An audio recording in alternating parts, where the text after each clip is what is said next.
Të nderuar teleshikues, përshëndetje, nisim emisionin debatin Channel One. 5 vjet presidenti i Republikës, 8 vjet kryeministër, 16 vjet kryetar i Partisë Demokratike. Sali Berisha, pa diskutim, është një nga politikanët më të rëndësishëm në vend në historinë e shtetit shqiptar. Pas vitit 1990 nuk ka asnjë vendim të rëndësishëm politik pa ndikimin e zotit Berisha. Unë kam nderin dhe kënaqësinë sot ta kem zotin Berisha pjesë të emisionit tim. Faleminderit zot Berisha që pranuat ftesën për të qenë prezent në emisionin tim. Faleminderit Roland, kënaqësia është e ime. Zot Berisha, kemi shumë për të diskutuar, por pjesa më aktuale e diskutimit ton natyrisht lidhet me një ngjarje nga më të rëndësishme në historinë e kombit shqiptar, rrëzimin e shtatores diktatorit Enver Hoxha, e cila shënoi në mënyrë simbolike dhe rrëzimin e sistemit komunist. Ju jeni shprehur disa herë për këtë ngjarje dhe unë nuk dua të kalojmë në përsëritje dhe nga ju nuk do të desha përsëritje.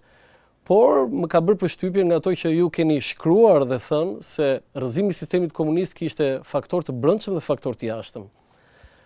A mund ta thoni sot, mbas 25 viteve, që si ishte ky raport i faktorëve të brendshëm dhe faktorëve të jashtëm, duke patur parasysh edhe disa teza që qarkullojnë kohët të fundit që sistemi komunist në Shqipëri ravet? Faleminderit. Është e vërtetë që zhvillimet, rënja e murit Berlinit dhe rënja në sistem dominoje të diktaturave në vendet ish komuniste të lindjes kishin një ndikim të padiskutueshëm në Shqipëri, tek inteligjenca shqiptare në radhë parë, tek rinia shqiptare, nofta dhe tek shqiptarët në tërësi. Në këtë kontekst, nuk mendoj se Shqipëria do të dilte nga regjimi komunist në rast se nuk do kishin ndodhur ato transformime të mëdha në vendet tjera ish komuniste. Duke thënë këtë, përsëri duhet të them, Shqipëria si vendi më izoluar i botës, më i shkputur, më i shtypur në kohën, pavarësisht nga rënja e tyre, e këtyre klikave, regjimi bënte gjithçka për të mbijetuar. Sepse ju një shprehur që ishte frika se mund të mbeteshim si Kuba. Sepse qarkullonte gjërësisht kjo fjalë, që Shqipëria, pse qarkullonte kjo fjalë?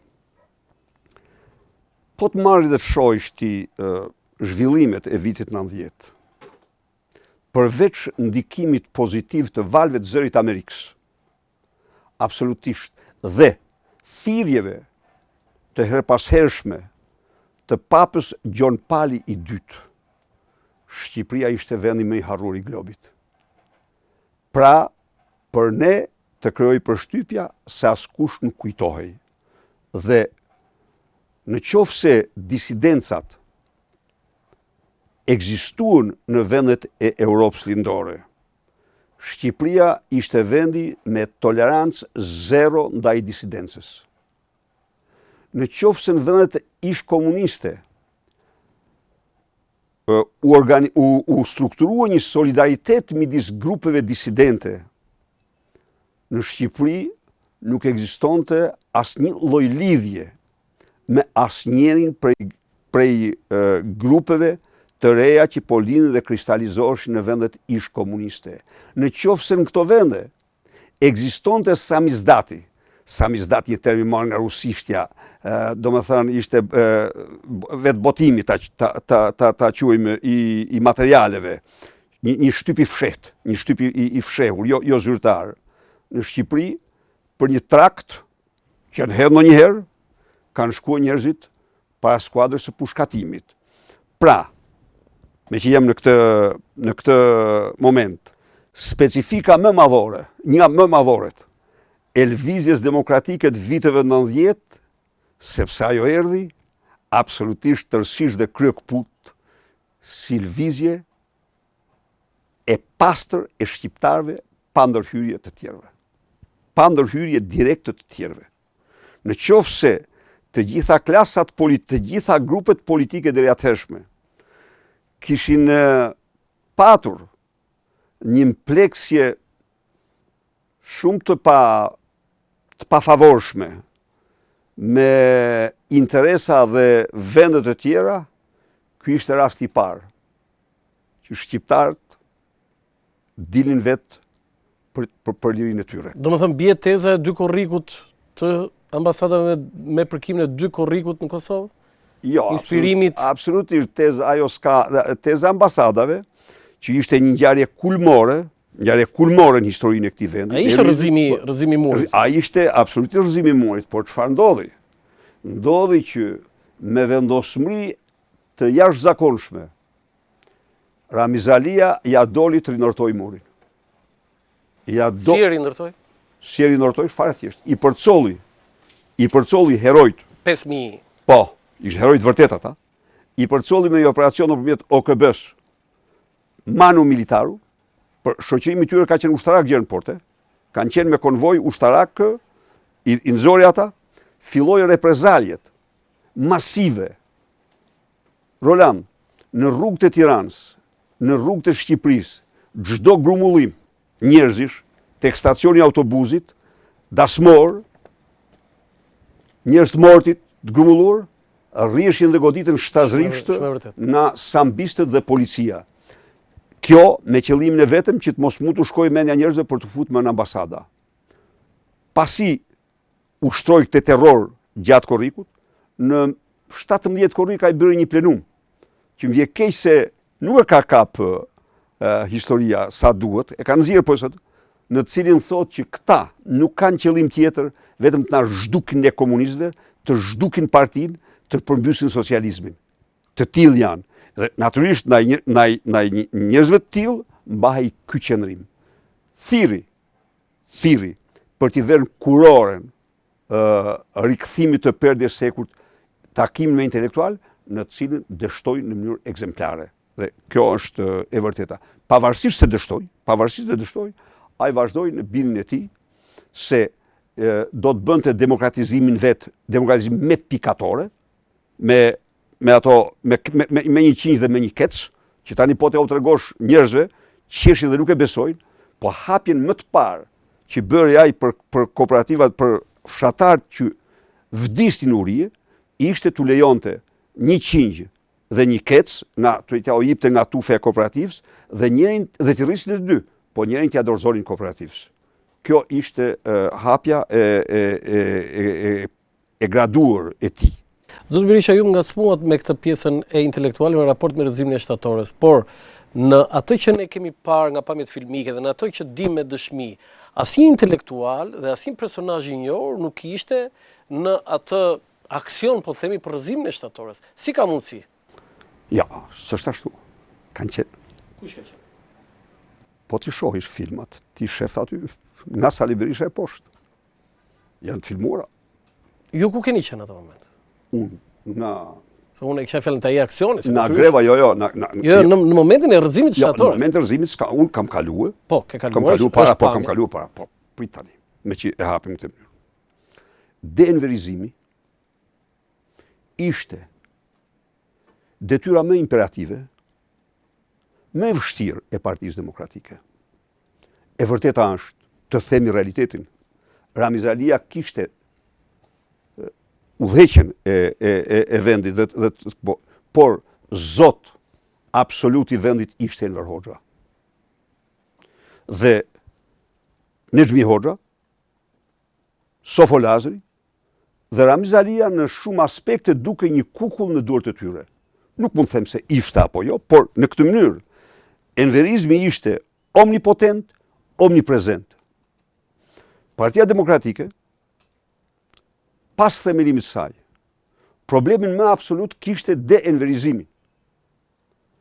De-enverizimi ishte një proces që shumë i vështirë, shumë plansh, por që duhet fillonte me simbolet.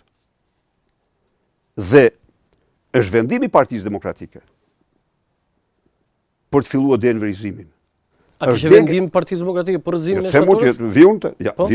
Po, meqense është, po.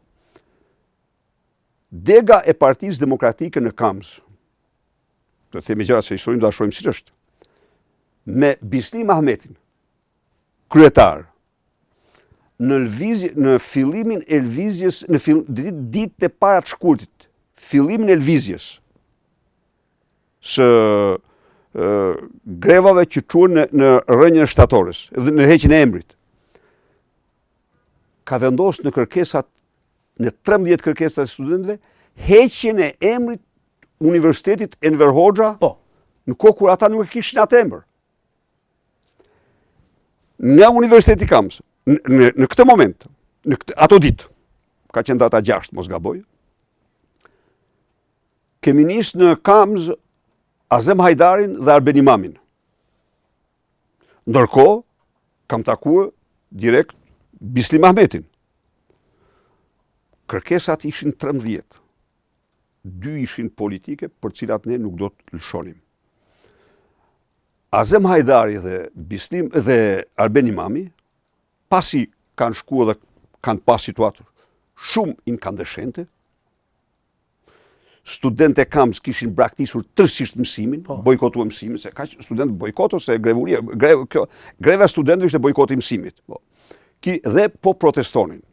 Janë lexuar kërkesat. Është kërkesa e tyre më e madhe ndaj nesh ishte tani të na solidarizohen studentët e universitetit. Se ata s'kishin emrin Enver Hoxha. Enver Hoxha kishte tjetër. Po, ishte bujësor ka. Por Azem Hajdari me Arben Imami kanë da detyrat. Azemi ka marrë artet. Ka shkuar tek artet për të bojkotuar mësimet dhe solidarizuar me Kamzën. Arbeni, Azemi ka marrë qytetin studenti. Çfarë ka bërë? Me që jemi në këtë prag. Në një masdite, ka prodhuar të gjithë postrat. Ka vesh në darkë dhe në mëngjes. Qytetin studenti me qindra postra të prodhuara tek shtypshkronja ku shtypej gazeta. Ku bëj thirrje studentëve 1, 2, 3 për heqjen e emrit, për solidarizim me Kamzën e tjerë, kërkoi heqja e Ismailidis, kërkoi një seri kërkesash. Dhe të nesër është organizuar mitingu.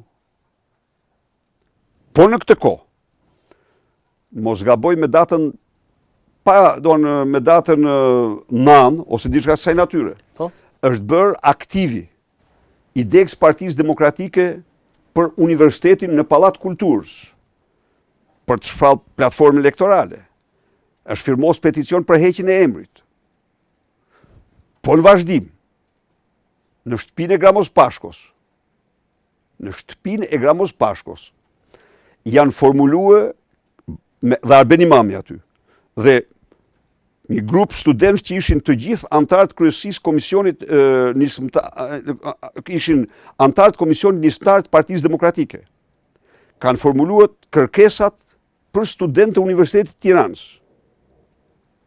Në atë moment, u është thënë atyre, tani, ju do udhëhiqni, ne do mbështesim. Pse? Pse kjo? Partia Demokratike nuk donte që çështjen e heqjes emrit ta shtronte një çështje midis saj dhe Partisë Punës, sepse këtë donte Partia e Punës. Kjo është një çështje ndërpartiake pastaj. Partia Demokratike donte me çdo kusht që Partia e Punës të përballej me një forcë të tretë, e cila ishte po Partia Demokratike, që është e vërteta në tërësinë e saj me lloj përjashtim të vogël. Shumë e vështirë për ta realizuar, por them se u realizuar në mënyrë eficiente. Pastaj ne, në qytet studenti, dukeshim her mas here, por në asnjë mënyrë nuk tregonim leadership. Leadershipin e tregonin Komisioni i Grevës edhe njëherë, që të gjithë eksponent kryesor të Partisë Demokratike.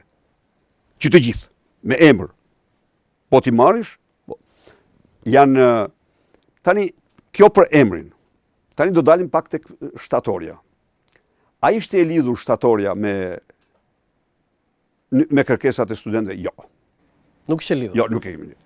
Nuk ekziston asnjë dokument dhe ne Kastiles kemi lidhur. Pse? Pse? Sepse studentët kishin universitetin. Shtatorja ishte problem me gjë. Ishte kombëtare. Në qoftë se ti merrje përsipër, ti zbrisje studentët tek shtatorja, ti mund të krijoje një katastrofë të madhe dhe duhet të ishe shumë i matur.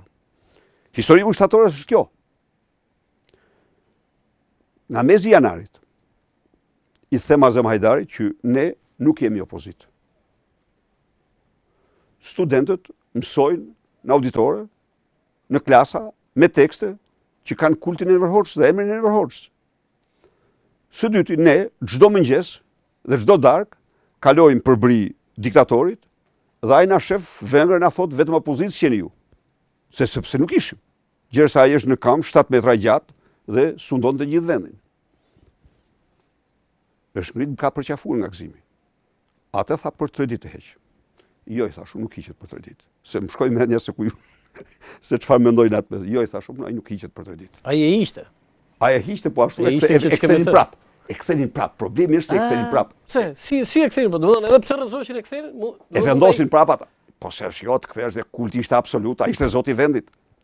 Rretja ishte, ata e kthenin edhe e qanin me ligj edhe një herë aty, po. Jo, i them unë, nuk do mund të bësh asnjë veprim. Nëse do të jemi loajal me njëri tjetrin, ti s'mund të bësh asnjë veprim pa më thënë. Mirë, u betua që nuk bëj. Se atë merak e kisha unë. Se njërë më tha po i ve një kavo, njërë tjetër më tha po i bëj diçka tjetër, por në asnjë mënyrë. Ajo diçka tjetër ishte në kallëp, besoj. Pastaj vjen pasadish më thot e gjeta, thot. Çfarë gjete? Do të bëjmë një miting, thot ne këtu tek pallati, tek sheshi, të flasim, thot, edhe ikni ju tjerë, unë e marr, thot, njerëzit edhe erxoj për 5 minuta, thot, më duan. Këta se kuptojnë se dikur kush thot të punë për është. Jo, i them unë asnjë mënyrë. Pse thot?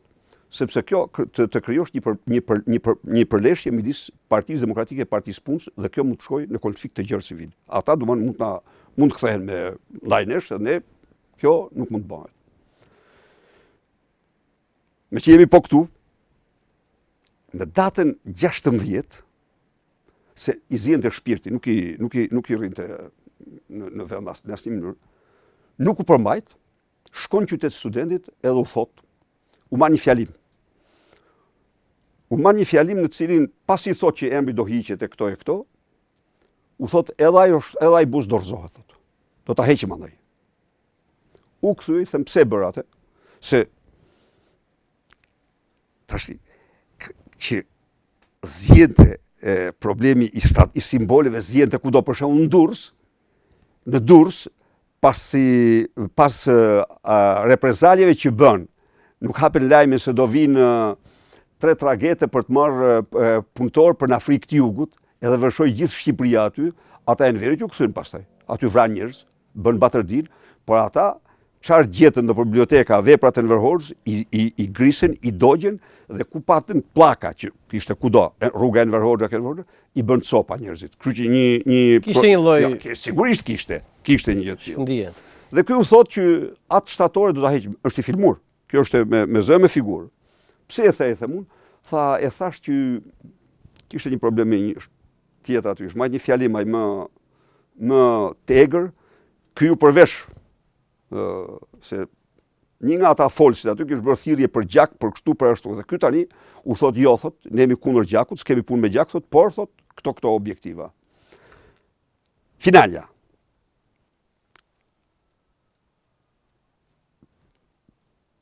Në ditën, me datën 20, rrethorës 10:11, kur Raimonda Bulku, aty ishte gjithë Tirana. Ajo është mitingu më gjigant që mund të jetë bërë ndonjëherë, por edhe më i elektrizuar.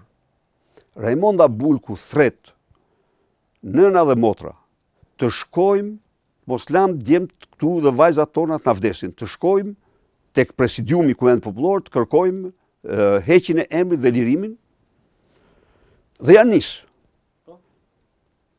Afër ndërtesë, një person edhe pastaj të tjerë kanë hudhur sloganin të cilin Azem Hajdari e kishte të gatshëm dhe me të cilin kishte thënë ne do të i përvishemi. Te sheshi. Slogani ishte te sheshi. Dihet kush është ky personi që hodhi? Se gjeta, ja. Nuk e gjeta mrapa. Kam gjetë mrapa filmime në cilat masa e tërë thot statuj do të arzojmë. E kam atë filmim, por se cili ishte ky, mendova njëherë se mund të ishte Agron Çika, se me Agron ai punonte shumë, ishte një aktivist, veprimtar juni shumë aktiv në PD, dhe e pash që nuk ishte ai, sepse po rria tek isha më afër murit të kinoteatrit, ku ishin studentët, te sheshi. Nuk kishte qenë ai Agroni, se Agroni e pash diku tjetër pastaj. U nisën dhe jam nis. Dhe unë, sa po është hap mundësia për të nisë, natyrisht shkuan drejt disa drejt bllokut, të tjerë drejt sheshit. Dhe ndodhi ajo që ndodhi. Ndodhi ajo kryevepër. Ajo heroizmi. Te ai aksion, doktor. Po. A keni shquar disa persona që ju me të vërtetë i kishit në stafin e afërt të ngushtë që i organizon? Shiko. Sepse ne shquajmë njërin që gjuan. E para njerë, në asnjë mënyrë ne nuk mund të dilnim dhe nuk duhet të dilnim si nisëmtar. Si parti. Dhe në këtë sens, edhe një ta them, kush e rrëzoi Bustin? Bustin e rrëzoi qytetaria e Tiranës dhe Shqipërisë. Pa diskutim. Por, qartësisht, projekti u shpall publikisht nga Azem Hajdari në qytetin studenti dhe u çfrytëzua momenti. Sepse nëse me datën 20, ajo masë e madhe njerëzish nuk do ishte e pranishme, Busti nuk do rrëzohej atë ditë. U çfrytëzua ai moment, Raimonda bëri thirrjen e vet, e cila e orientoi të gjithë turmën tani, gjithë atë masë gjigande njerëzish drejt qytetit. Ky tjetri këtu, i porositur, filloi të bërtas te sheshi. Kjo ishte e tëra. Kjo është historia e rrëzimit. Partia Demokratike ka qenë në çdo moment në ndjekje të këtij procesi dhe është përballë pastaj me pasojat më të egra të rrëzimit të Bustit. Zoti Berisha, si për herë unë kam një rubrikë në emisionin tim për personazhet që unë intervistoj. Këtë herë unë kam zgjedhur 50 deklarata që ju keni bërë gjatë gjithë karrierës tuaj politike, nga viti 1990 deri më sot. Nuk ka qenë thjesht e vështirë të gjejë 50 deklarata që ju keni bërë, se ato mund t'i gjeni edhe në një seancë parlamentare, i keni 50 deklarata të denja për t'i publikuar, por 50 deklarata të përmbledhura që kanë mbetur në mendjen e publikut, me vërtet ishte shumë interesante. Zoti Berisha, ju them, çfarë nuk keni thënë dhe çfarë nuk kanë thënë për ju. Por ajo që shquaj për hir të vërtetës është një lloj vizioni që mua më ka habitur. Kam gjetur, do të mund t'i gjeni dhe ju, ose as pak gabime, ose shumë pak. Po, t'i ndjekim e deklaratat në insertin tim dhe më pas ne kthehemi në studio. Inserti, lutem.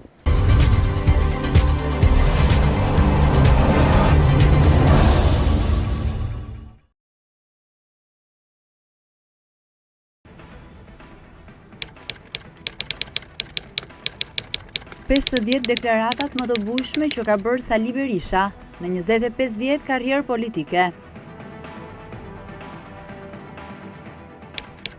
1.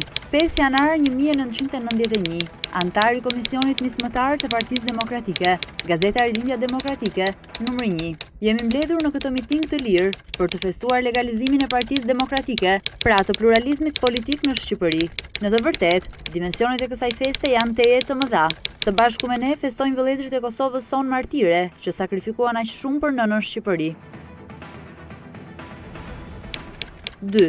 5 janar 1991, antar i Komisionit Nismëtar të Partisë Demokratike, Rilindja Demokratike, numri i parë. Partia Demokratike zotohet sot para jush se do të luftoj pa lëkundje për realizimin e idealeve dhe aspiratave demokratike të mbar kombit shqiptar. Ajo do të luftoj që shqiptari, si njëri nga më të vjetrit banor të Evropës të qytetëruar, të gëzojë në realitet të gjitha liritë dhe të drejtat e garantuara nga Kushtetuta e Shtetit Shqiptar.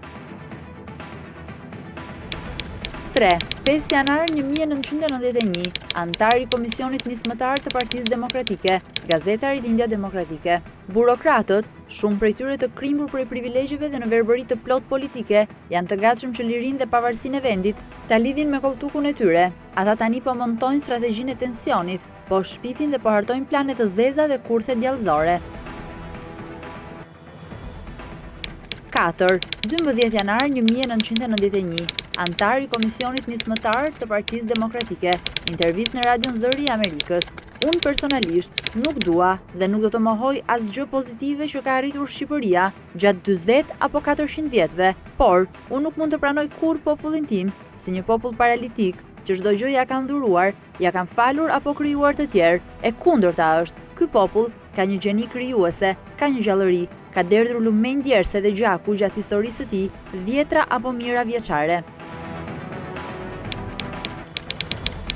5. 12 janar 1991, antar i Komisionit Nismëtar të Partisë Demokratike, intervistë në Radion Zëri i Amerikës.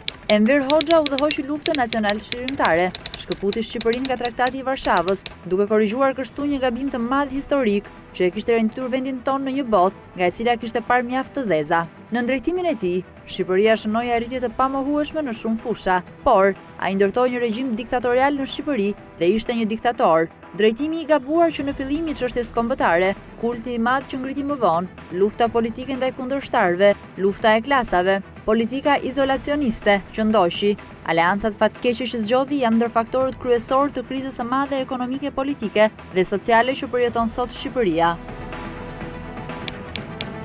6. 12 janar 1991, antar i Komisionit Nismëtar të Partisë Demokratike, intervistë në Radion Zëri i Amerikës.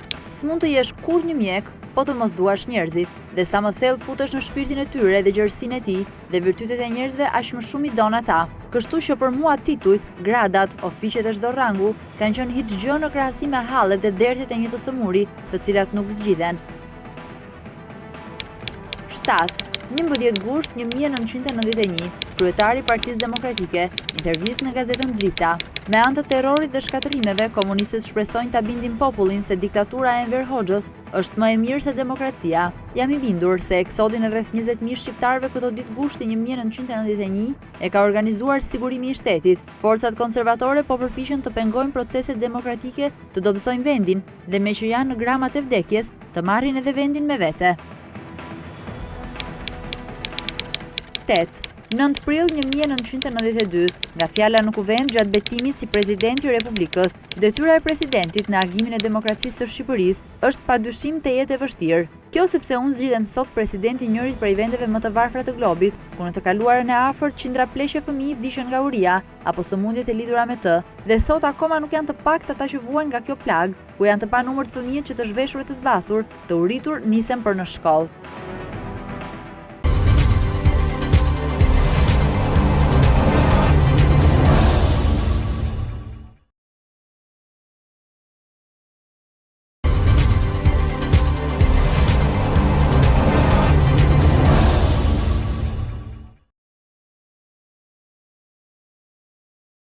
Nënt 9 prill 1992, nga fjala në kuvend gjatë betimit si presidenti i Republikës. Duke dënuar diktaturën, ne duhet të nderojmë, të duam dhe të çmojmë njëri tjetrin. Të gjithë ne kemi qenë bashkëpërgjegjës në shkallë të ndryshme për vazhdimësinë e diktaturës, të paku për votën në frikë 99.99% që i akorduam asaj. Por të gjithë kemi qenë bashkëviktimat e tij, prandaj le të na bashkojë vuajtja, dhimbja e njëri tjetrit, përgjegjësia e përbashkët për të ndërtuar një shoqëri të civilizuar si Spanja dhe Portugalia. 10. 9 prill 1992, nga fjala në kuvend gjatë betimit si presidenti i Republikës. Dua t'ju njoftoj se presidenti i parë i zgjedhur nga ky parlament do të ruaj përmasat e tij qytetare. Shqipëria ka vërtet një pallat presidencial, por si një prej vendeve më të varfra në botë, nuk mund të ketë president për pallat. Do të rri mes jush se ndihem më i fortë dhe vetëm ashtu do të mund të ruaj dimensionin njerëzor si dimension themelor të politikës së re shqiptare.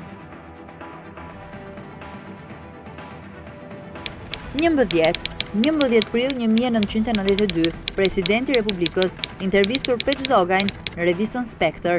Ëndra më e madhe e shqiptarëve është bashkimi me Evropën, ëndër kjo që nuk duhet të ekzistonte te njëri prej popujve më të vjetër të këtij kontinenti, por historia dhe sundimtarët e saj bën që Shqipëria të jetë dhe të mos jetë pjesë e Evropës plak. 1992, Presidenti i Republikës në deklaratën e njohjes së Maqedonisë, ne popujt e vegjël e kuptojmë mirë njëri tjetrin. 13. 9 korrik 1994, Presidenti i Republikës deklarat për shtyp. Po të gërmohet tepër thellë në dosjet e sigurimit të shtetit, do të ndodhte një tragjedi kombëtare, por dosjet duhet të hapeshin për të gjithë funksionarët e zgjedhur dhe politikanët. 14. 5 mars 1995, Presidenti i Republikës, fjala në konferencën e jashtëzakonshme të Partisë Demokratike. Partia Demokratike e ka përmbushur kontratën e vet historike me popullin shqiptar, duke shpëtuar Somalinë e Evropës. 15. Shtator 1995, Presidenti i Republikës deklarat gjatë një dreke në Këshillin për politikën e jashtme në New York, duke u drejtuar Nicola Gage. Çobani i bagtive të egra është më i egër se vetë ato. Ata që sponsorizojnë terrorizmin janë më të zinj se sa vetë terroristët. 16. Prill 1996, Presidenti i Republikës, konferencë për shtyp. Paratë e shqiptarëve janë më të pastrat në botë. 17. 31 maj 1998, kryetari i Partisë Demokratike për Blendi Fevziun në emisionin e Diela Debat. Lidhur me dhunën ndaj opozitës më 28 maj 1996, dua të sqaroj se kam qenë dhe jam kundër çdo dhune ndaj politikanëve dhe mund t'ju them se nuk ka ekzistuar asnjë urdhër apo udhëzim përveç mbrojtjes së opozitarëve. Pikërisht se u abuzua ky akt u denoncua publikisht nga unë. Realisht unë nuk isha në kafe, por me disa të huaj dhe u informova gjysmë ore më vonë. Por kam denoncuar publikisht aktin dhe kam shkarkuar 4 oficerë madhor në ministri. Janë shkarkuar edhe 3 oficerë të komisariateve dhe është kërkuar të hapet çështja penale. 18. 31 maj 1998, kryetari i Partisë Demokratike për Blendi Fevziu në emisionin e Diela Debat. $1 miliard është fatura e dëmeve nga rebelimi i armatosur në 1997, pa llogaritur këtu vlerësimet e lekut në 100%, e që shkon $3 miliard. 19. 31 maj 1998, kryetari i Partisë Demokratike për Blendi Fevziun në emisionin e Diela Debat. Ali Muçaj ka deklaruar së fundmi se për 5 vjet ka financuar gazetën Zëri i Popullit dhe se 85% e punonjësve të tij kanë qenë anëtarë dhe drejtues të Partisë Socialiste. 20. Maj 1997, Presidenti i Republikës në një miting gjatë fushatës elektorale të Partisë Demokratike, ju betohem se do t'u ngrijnë buzëqeshje në buzë dhe se ata nuk do ta gëzojnë mandatin. 21. 10 prill 1997, Presidenti i Republikës deklarat për shtyp. Është e pamundur që një italian t'u thotë shqiptarëve se kush duhet jetë presidenti i tyre, ose t'i thotë se ç'duhet të bëjë një president i zgjedhur me zgjedhje të lira. Kjo është më shumë se ndërhyrje në punët e brendshme të një vendi tjetër. 22. 13 shtator 1998, ora 00:30, kryetari i Partisë Demokratike deklarat për shtyp. Azem Hajdarin e vrau Nano dhe Slobodani. Në atentatin e parë më kishte thënë, jam i lumtur që vdes për ty, e kishte fjalën për demokracinë. 23. 13 shtator 1998, ora 10, kryetari i Partisë Demokratike deklarat për shtyp. Kam të dhëna se zëdhënësi i kryeministrit ka pakzuar sot vrasësin e emër të Nanos. Brenda 24 orëve, patos Nano të jap dorëheqjen si kryeministër. Ka 24 orë kohë, nëse nuk e jep dorëheqjen, ne nuk mund t'i përmbajmë turmat. 24. Qershor 2001, kryetari i PD-s, intervistë në emisionin Opinion të Blendi Fevziut. Skemat piramidale u ngritën me paratë e Akanit. 25. Qershor 2001, kryetari i Partisë Demokratike, intervistë në emisionin Opinion të Blendi Fevziut. Nëse ka patur një aksident të vërtet në karrierën time politike, ka qenë problemi i vitit 1993-1994, arrestimi i 5 minoritarëve.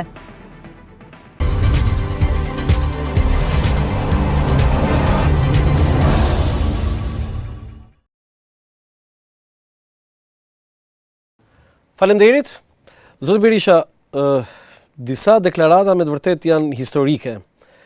Mua më ka mbetur më shumë në mendjen time dhe memorien time se si në mitingun ose po themi takimin që Partia Demokratike e pati për legalizimin e saj, si parti që sapo u themelua, keni përmendur një frazën që ndoqëm, së bashku me ne, sot festojnë vëllezërit e Kosovës son martirë që sakrifikuan aq shumë për nënën Shqipëri.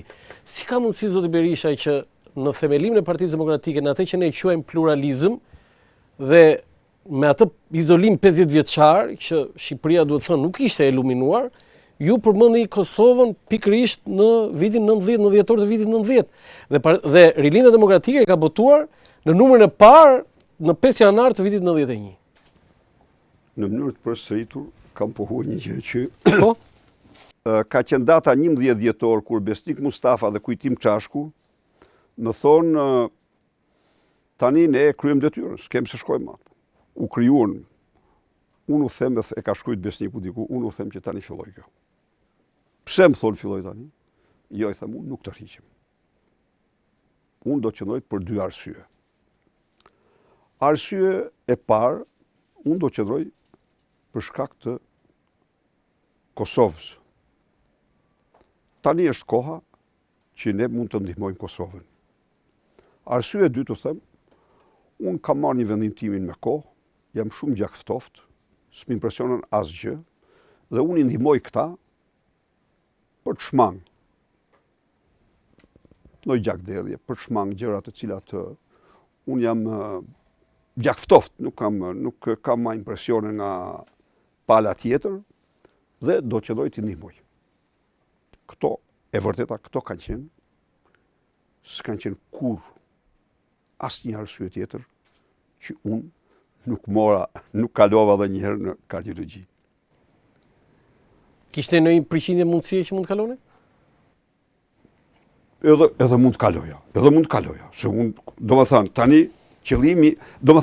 qëllimi me maksimalimi ishte pluralizmi. Pluralizmi u themelua. Unë s'kisha, pse, mund të kaloja. S'kisha në një, unë kisha qenë kalorës në fushën time, nuk kisha në një, kisha dashur shumë, kisha investuar shumë, kisha patur pasion të madh. Por, Kosova ishte një çështje tradhtur, çështja kombëtare shqiptare ishte një çështje tradhtur. E tradhtur në mënyrën më të paimagjinueshme nga. Nga i njihni ju këtë çështje kaq mirë? Në atë kohë ishte rrallë ta një. Po shiko, tropoja Gjergj Firz është Kosovë. Po ju s'po jetonit në tropoj, ju po jetonit në mes të Shqipërisë. Unë u rrita një familje që nga fëmiria me hershme, e gjerë sa jam largu prej asaj vatre, nga mëngjesi gjerë ndark, kishte pothuajse vetëm një temë dhe ajo ishte Kosova. Familja ime, të gjitha miqësit i kishte në Kosovë, kishte përkrahur fuqishëm luftën, duke besuar tek konferenca e Bujanit, dhe marrëveshja që u arrit që Kosova të ketë të bëjë referendum pas marrimit të luftës. Një familje pa asnjë lloj lidhje ideologjike me komunizmin kishte përkrah në mënyrën më të vendosur luftën për këtë shkak dhe pas vendosjes kufirit burrat e shtëpisë sime ishin të brengosur në shkallën më të lartë që mund të imagjinosh. Unë ata nuk kisha parë ndonjëherë të derdhin lot në mortje. Asnjëherë. Edhe kishim patur edhe mortje të rana, në 3, domethënë kishte ndodhur. Por i kisha patur për lotëshin për Kosovën. Domethënë burrat ju flisin babai juaj? Babai, xhaxhai, kushërit e tyre, sepse aty kishte një traditë, kjo një familje e madhe, ku veçanërisht dimrave, ata mblidheshin çdo mbas darke dhe bisedonin, mblidheshin dhe këndohej me çifteli, këndohej me lahut, kryesisht me lahut, se njëri prej tyre ishte lahutar. Dhe këto ishin net të gjata të dimrit, nxirësh, serviresin disa gjëra çfarë kishte, por biseda ishte gjithnjë Kosova. Kënga ishte gjithnjë Kosova. Dhe këndonin këndonin me zë, këndonin dhe në zë. Si në zë? Në zë, me zë t'ullt. Pse? Ishte një mënyrë këngë, mënyrë këngë. mënyrë melodio. Në kullën në Jo në kull, po duke ecur, duke punuar. Se kullën me sa di me keni rikonstruktuar, ka dalë dhe në media. Djali po e rikonstrukton. Nuk ka mbaruar. Jo. Po ato foto që kanë dalë në rrjetet sociale? Jo, është ngrit muri dhe janë vendosur çatia, pastaj ka punë, se por djali po merret me të. Nuk i shprishur asnjë gjë sepse duket shumë e lartë. Këtë ka pasur, këtë lartësi këtë? Jo, ajo nuk është prish asgjë. Po? Muret janë prishur, sepse rezultoi që njëri mur ka patur një shtëpinë e një kushëriri tonë të mbështetur. Ka qenë dhe muri i saj dhe aty lag shtira që kishte rak, kishte dëmtuar shumë murin. Kështu që jashtë parashikimit, në tërësi muret u prishën, themelet nuk u preken dhe një pjesë e murit është lanë, njëri të kacë, s'diset. Kur është ndërtuar kulla, zot Berisha? Kulla duhet jetë ndërtuar them nga vitet 800 fillimisht. 860, 870 ose diçka kësaj natyre. Do të aty bie ka lindur gjyshi juaj? Gjyshi ka lindur. Nofta ka lindur edhe, stërgjyshi nuk ka lindur aty, se stërgjyshi ka jetuar shumë gjatë, ka qenë 120 vjeç, kështu që është pasaportë. Bie që ju e pas keni genin. Jo, ju e pas keni genin për të rrojtur 120 vjeç. Por stërgjyshi. Jo, prit lutem, këtu kur thoni që do rroj shumë e keni nga stërgjysh, Dhe pastaj është djeg keq. Domethënë e kanë djeg 3 herë ose më shumë. Serbët. Edhe serbët edhe turqit, se po të shkosh aty ka një pozicion jo shumë të favorshëm, në kuptimin që është udhkryq. Është rruga që shkon për Gjakov dhe që lidh në atë kohë ka qenë rrugë kryesore që lidhte Kosovën me Shqipërinë dhe rruga të cilën e përdor gjërësisht Hasi për të dalë në bjeshkët e veta. Kështu që ajo ka qenë kull me od. Me od me fjalë çdo. Kur do shkoni, doktor? Nuk e di. Kur të mbaroj rekonstruksioni? Problemi është. Herën e fundit kur keni qenë atje? Ja, ka shumë vite. Kam nga 14 vjeç jam larguar, s'kam shkuar. Dhe nuk e shkuar fare në kull? Fare. Ja, s'kam shkuar. Kur të rikonstruktohet do shkoni? Do shkoj. Do bëni një ceremoni familjare të mirë, besoj. Do shkoj. Përsërisem nga smove me kullën. Nuk e dija jam i sakt, po disa politikanë duke përfshirë dhe ju të rëndësishëm të Shqipërisë dhe të Kosovës, janë nga ajo treva aty, pak kilometra katror, duke studiuar për Hasan Prishtinën, i cili model është Hasan Berisha, dhe nuk e di lidhjen eksaktësisht me mbiemrin tuaj, po aty i bie që duhet jetë edhe presidentja Jajaga dhe ish presidenti i cili është legjend tashmë jo vetëm për Kosovën, Ibrahim Rugova. Si është e vërteta? E vërteta është kjo. Jo, Rugova është nga Rugova. Rugova është Rugovas. Rugova është një lugin malore në veri të Pejs. Do të nuk ka lidhje me këtë Rugova nuk ka lidhje. Kurse nga ajo treva aty Dervishaga, Jajaga janë tani, po Dervishaga është trevi i tyre. Presidentja aktuale e Kosovës. Po ata kanë shtëpinë 20-30 metra nga trulli shtëpisime. Trulli shtëpisë tyre, por edhe ata të larguar, them unë, mbase 150 vjet përpara ose më shumë të rënë Kosovë. Hasan Berisha besohet se i ka trojet në Kojel. Kojel është një pjesë e fshatit Tropoj, Berishjan. Përkarësisht shtëpisime në një lagje, një katum që quhet Kasaj, në një lagje që quhet Aliaj, thuhet... Mos më thoj që është Ramiz Alia. Thuhet se është Ramiz Alia, se do t'jetë matë, pse t'i ta them. Sepse Ramiz Alia, kur bë president, vendosi të kërkoj rrënjët e veta. Dhe në një mënyrë ose një tjetër, se kush i tha që i ke në Aliaj. Ata është një lagje e një fshati. Kasa i fshati, këta në Aliaj, një grup shtëpi. Afër Vucitolit. Afër fare. Afër fare, po. Vendosi të vit bëj një vizitë aty.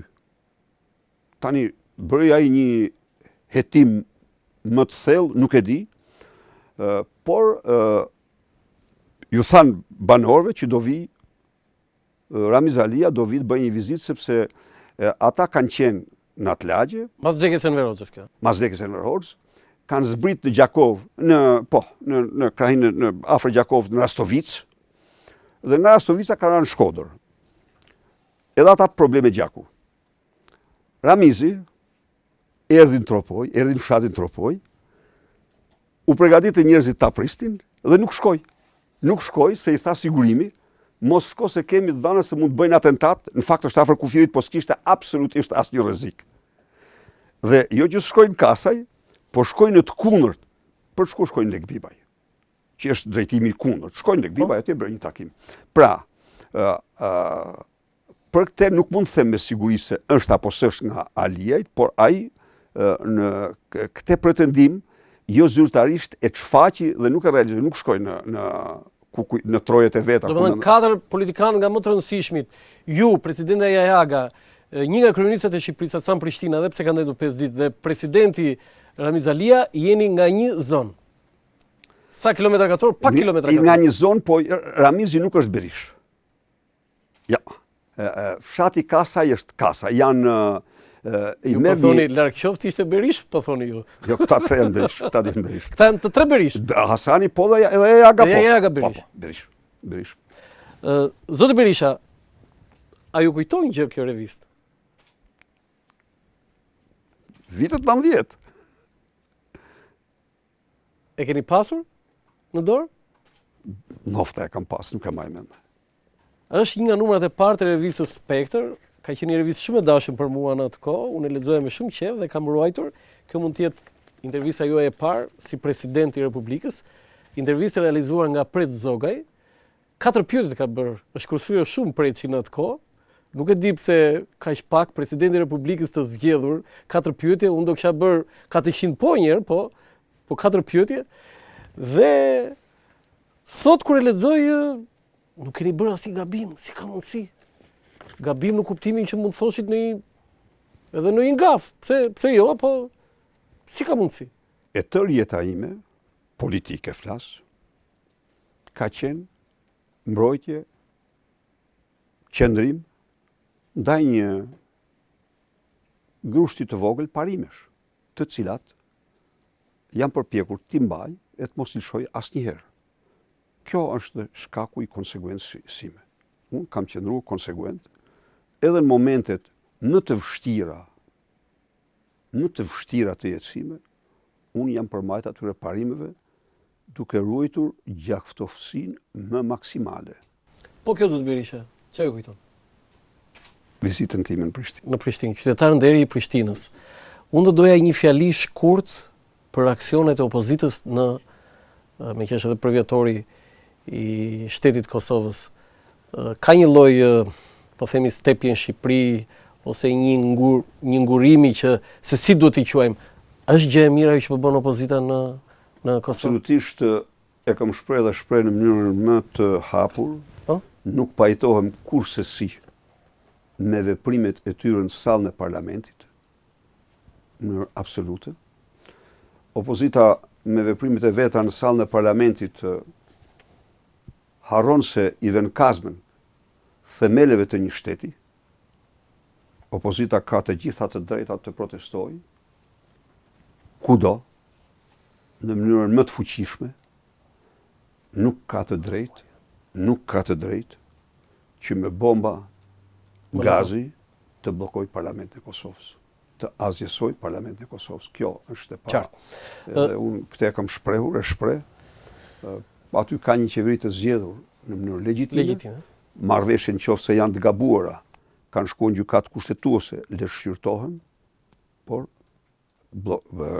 hudhja e gazit në parlament është për mua një akt krejtësisht i papranueshëm. Qartë. Midis intervista i vetmi moment ju e keni dënuar me shumë ashpërsi regjimin komunist dhe Enver Hoxhën e keni cilësuar diktator, por siç e ndoqëm dhe nga inserti keni thënë në 12 janar të vitit 91 në zërin e Amerikës. Unë personalisht nuk dua dhe nuk dua të mohoj asgjë pozitive që ka arritur Shqipëria gjatë 40 apo 400 viteve, por unë nuk mund të pranoj kurrë popullin tim një popull paralitik që çdo gjë ja kanë dhuruar. Dhe Enver Hoxha udhëhoqi luftën nacionale çlimtare, shkëputi Shqipërinë nga Traktati i Varshavës, duke korrigjuar kështu një gabim të madh historik që e kishte renditur vendin tonë një botë nga e cila e kishte parë vetëm të zeza. Në drejtimin e tij Shqipëria shënoi arritje të pamohshme në shumë fusha. I mbajni sot kësaj, zoti Berisha? Plotësisht. I përmahem plotësisht luftës. Unë u përkas atyre që e quaj një veprim të drejtë, organizimi i rezistencë ndaj pushtuesve. Këtu unë nuk kam asnjë hezitim. Unë jam person që jam marrë shumë me historinë dhe lexoj shumë histori. Natyrisht, në qoftë se prevalojë, në qoftë se mbizotroi Enver Hoxha, mbizotroi, e them me përgjegjësi të plotë, për shkak të dobësisë nacionalistëve shqiptar. Sepse keni një emër të veçantë? Dobësisë tyre, kam fakt, ata që udhëhoqnin luftën, Britania e Madhe dhe Shtetet e Bashkuara nuk kishin asnjë pasion për të ndihmuar në Shqipëri forcat komuniste. Por Britania e Madhe dhe Shtetet e Bashkuara ndihmonin ata që luftonin me parimin. Çdo burri dhe gruaje që lufton një armë. Ky është parimi i misionarëve anglezë. Një armë, një pushk për çdo burr dhe grua që lufton. Po bëni fajtor Abbas Kupin? Jo, përkundrazi, ai është nga më luftart. Jo, përkundrazi, ai është nga më luftart, edhe ai është një heroj vërtet për mua në vlerësimin tim. Por forcat nacionale, në tërësi, shiko, duhet të jemi realist, ne, domethënë, nacionalizmi ynë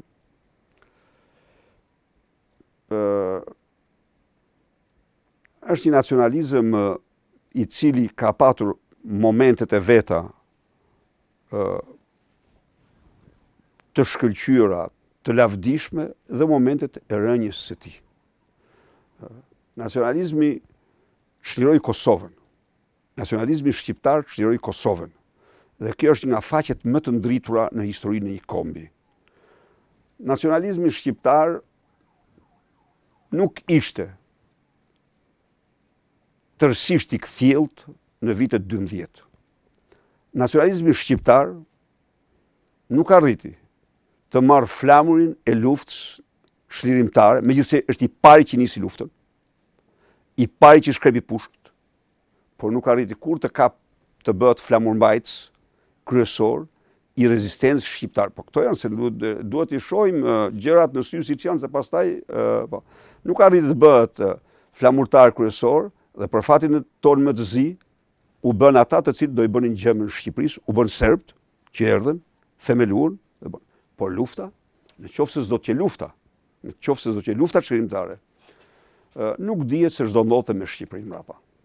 Masi nuk është se nuk kishte skenare, vetë Enver Hoxha po e çonte Republikë të Shtat, fqinjtë e Jugut kishin bërë presion të madh shumë në Londër që të mos bëhej asnjë njohje e rezistencës shqiptare, dhe kjo që arsyeja që qeveria madhërisë saj i tha mbretit, i cili u largue siç u larguan të gjithë mbretërit tjerë të Europës, por që i pari, i tha të shkosh në Shtetet e Bashkuara se ne nuk të mbajmë, dhe pastaj ndërhyri Pirsti e ndërhyn të tjerë që e mbajten dhe jo me status, themet që është, pastaj e mbajten gradualisht, sepse ishte ndërhyrje e fuqishme e fqinjit tonë.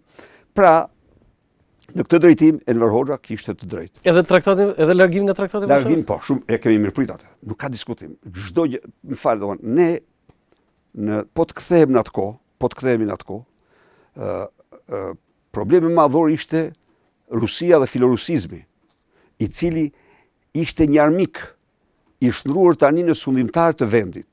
Dhe nëse Enver Hoxha do të mirëte rrugën e hapjes së vendit, absolutisht ai do kishte arritur të kishte një vend tjetër në historinë e vendit. Edhe do ishte merit që e shkputi vendin nga Rusia, sepse ai rreshtoi vendin me armiq shekullor tradicional. Rusia nuk kishte pas Dardaneleve ëndër tjetër më të madhe për Durrësin. Sa Durrësi? Durrësi ka qenë. Ata që njohin historinë, ata e dinë mirë që në luftën e parë, ambicia e përjetshme janë Dardanelet, kanë qenë Dardanelet, por ambicia tjetër më madhore në Ballkan ishte Durrësi, natyrisht nëpërmjet Serbisë. Kështu që shkputja nga trakati. Madje zoti Berisha kur inaugurohet rrugën e Kombit, një gazetar serb shkruajti shkrimin që më në fund Serbia me dalje ndet. Nuk e di a keni lexuar. Kam lexuar. Kështu që këto, unë them, natyrisht barbaritë që bëri e bëjnë atë Hitleri shqiptarëve. Zoti Berisha, një nga kryeministrat e Shqipërisë, Wilson Ahmeti, ka thënë që të gjitha shkatërrimet në vitin 91 ja atribuonte shërbimit sekret serb. Nësa ju keni thënë, siç e ndoqëm, që edhe eksodin e 20.000 shqiptarëve dhe pakënaqësitë të tjera, sidomos shkatërrimet, i atribuoni sigurimit të shtetit. A keni prova për këtë deklaratë që keni bërë? Absolutisht që të gjitha janë të faktuara. Dy gjëra. Çfarë ndodhi në vitin 1990? Sigurimi i shtetit vendosi urat publikisht më të fuqishme me shërbimin serb. Në ato momente? Në ato momente, qartësisht. Ramiz Alia dhe Slobodan Milošević bën gjithçka që të mbeten në pushtet si Gorbaçov të Ballkanit. Që një moment jashtëzakonisht i vështirë, kur agjentura serbe vërshonte në mbështetje të regjimit Ramiz Alis. Dhe po këto veprime bëheshin në Kosovë. A e konfirmoni atë që është shkruar në media që në parlamentin serb është thënë dhe është bërë një deklaratë që ku shkuan $20 milion që dhanë për destabilizimin e Shqipërisë, ka thënë Shesheli? Plotësisht. Ju e kishit këtë informacion atë? E kisha pa diskutim informacion. $20 milion për destabilizimin e Shqipërisë? Pa diskutim informacion, kisha informacione dhe për njerëzit të cilët kishin sjell. Si ka mundësi, zoti Berisha, që ju keni qenë 5 vjet presidenti i vendit, keni qenë 8 vjet kryeministër dhe të paktën në periudhën që ju keni drejtuar Shqipërinë, nuk është dënuar një shqiptar i lidhur me agjenturën serbe?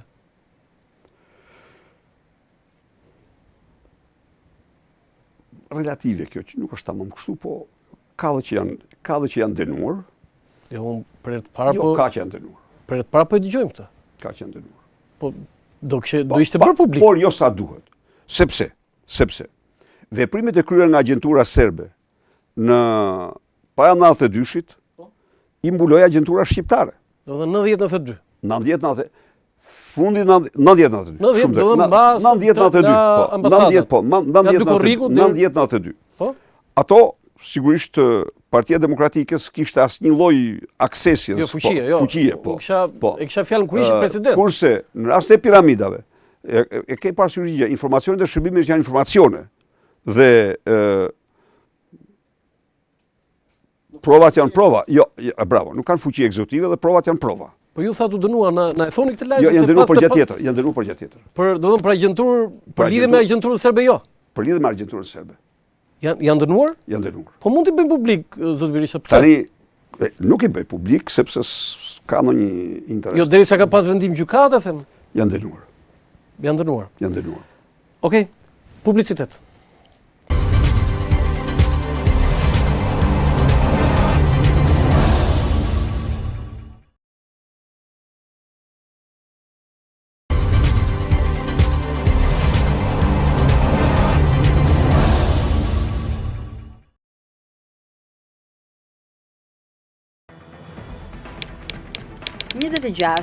Maj 2002, kryetari i Partisë Demokratike, fjala gjatë mitingut në Vlorë. Ne i kishim toleruar skemat piramidale, por ne u përpoqëm të shmangnim luftën civile dhe historia do ta thotë këtë.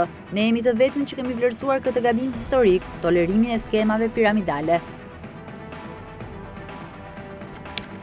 27. Janar 2005, kryetari i Partisë Demokratike, gjatë fjalës së tryezës së Institutit të Medias me temë sfidat e Shqipërisë. Kur Partia Demokratike të vinë në pushtet, lufta kundër korrupsionit do të jetë përgjegjësi direkte e kryeministrit. Nëse bashkëshortja ime bën biznes, kush beson se ajo nuk përdor celularin tim apo pushtetin tim?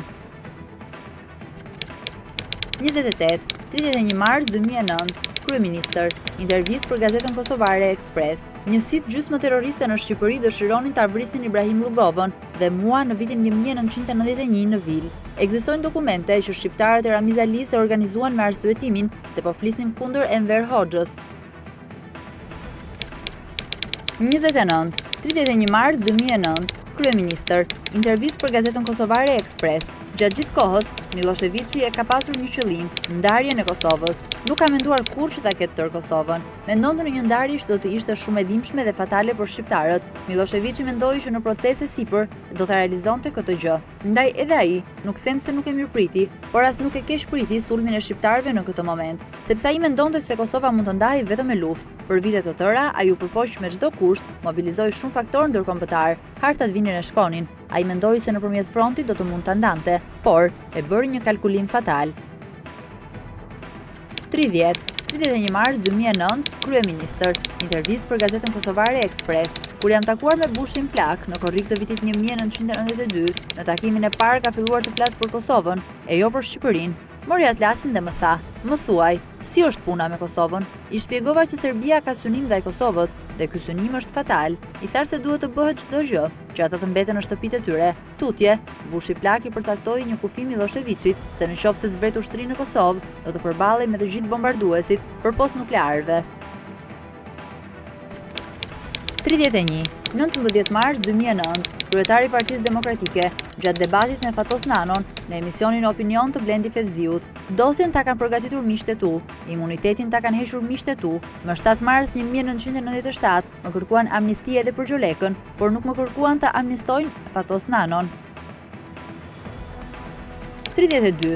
4 dhjetor 2011, Kryeministër, bashkëbisedim me studentët e Universitetit Aleksandër Mojsiu në Durrës. Fatos Nano e solli Edi Ramën nga Parisi, e bëri ministër, e propozoi kryetar të bashkisë dhe më në fund Rama punoi bashkë me mua për rrëzimin e tij, se sheshet e mjaftit i mbushte PD-ja.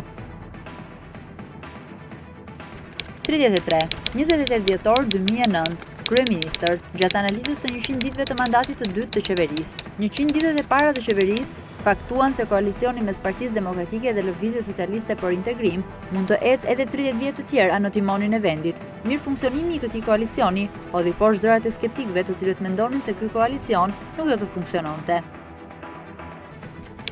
34. 28 dhjetor 2009, Kryeministër, gjatë analizës së 100 ditëve të mandatit të dytë të qeverisë. Etërit e socialistëve biologjik u kthyen në bunker, këta pasardhësit po kthehen në kuti.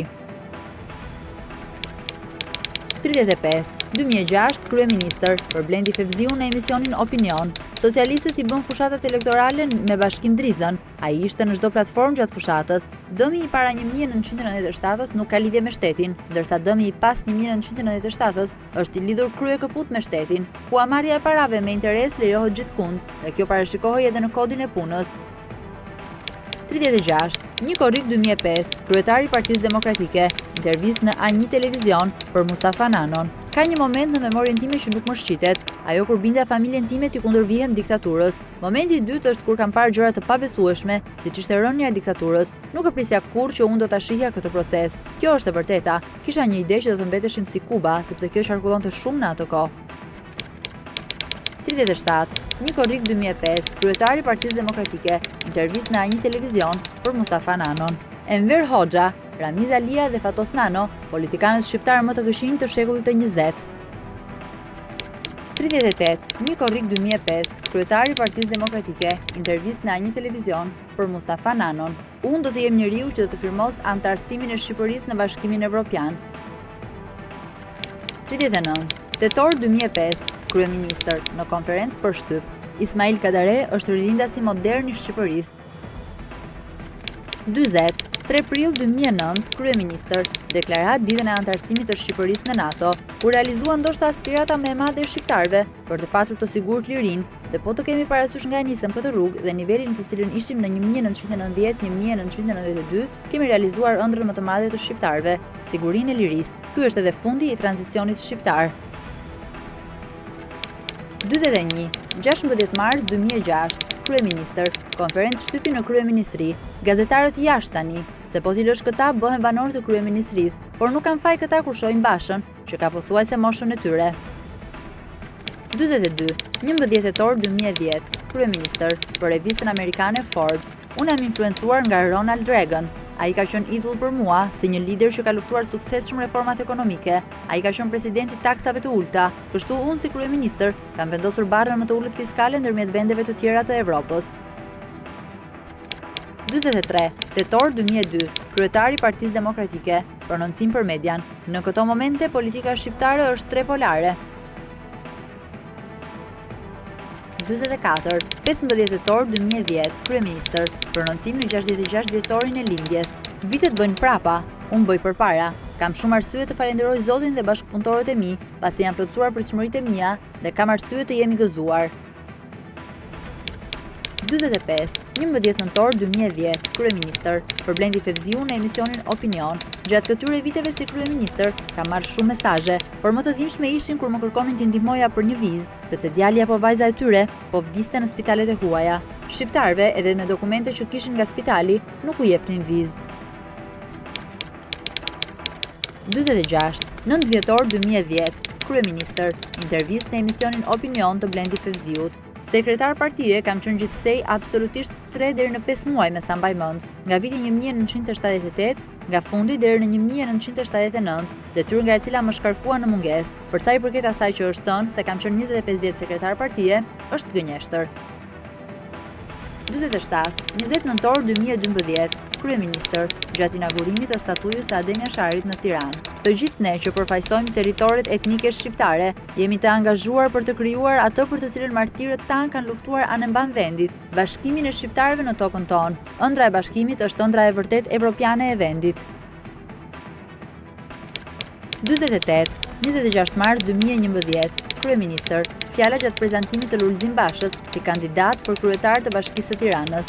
Ne mbështesim sot Lulzim Bashën, bashkëshortin shembullor, prindin shembullor. Në fakt ai do të bëj fushat jo veti treti, por veti katërti, të bashku me Aurelën, me Dafinën, por së bashku edhe me të shumë priturin apo të shumë priturën. Dëshmi kjo e vlerave që ne ju besojmë, e vlerave që Tirana i ka të shenjta, e vlerave familjare, që Shqipëria i ka hynore. Basha ishte faktori rëndësishëm i triumfit të Partisë Demokratike në 2005-ën, ndërsa më pas do të bëhej protagonist i disa prej arritjeve më të mëdha atletare dhe kombëtare gjatë qeverisjes së Partisë Demokratike, në kuadër të rifitimit të dinjitetit kombëtar të Shqipërisë dhe shqiptarëve si dhe ndërtimit të Shqipërisë evropiane.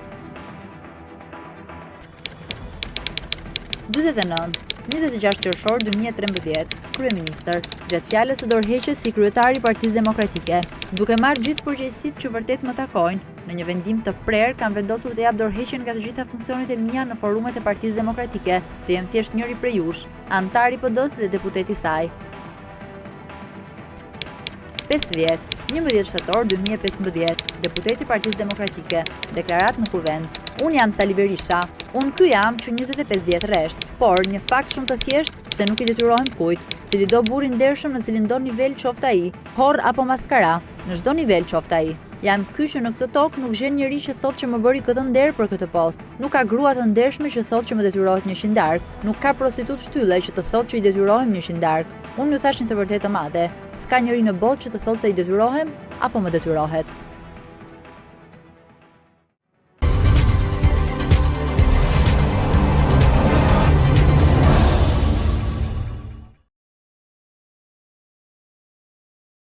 Faleminderit. Zoti Berisha, ajo që ka mbetur në mendje nga gjitha fjalimet tuaja, për mua më për zemër kam fjalën tuaj kur u zgjedh presidenti i Republikës në 9 prill të vitit 1992.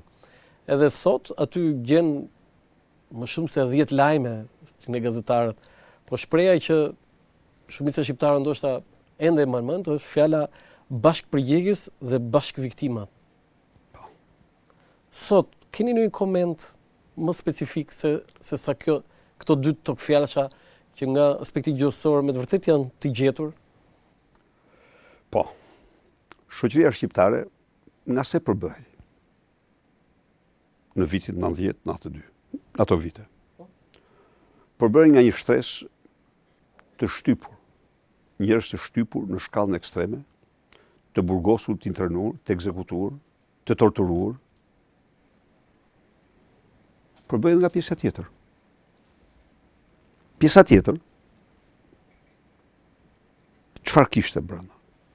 Qytetar, të thjesht, fshatar, shumica, se ka që ishte përbërja, të ri, xhelat, barbar,